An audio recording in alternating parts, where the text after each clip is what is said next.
Si Kalingking na makulit na makulit. Si Ensong makulit. Enso? Boy, Enso.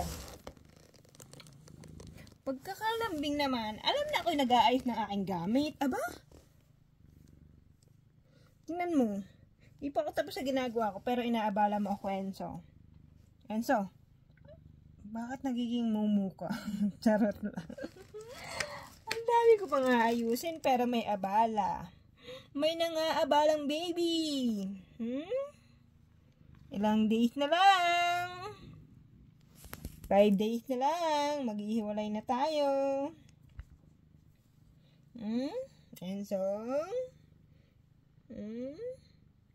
Ito ang aking si Enso makulit. Nakita niyo aking mga bagahe. Ang ganda ng mata mo ah. Uy, umalis na siya.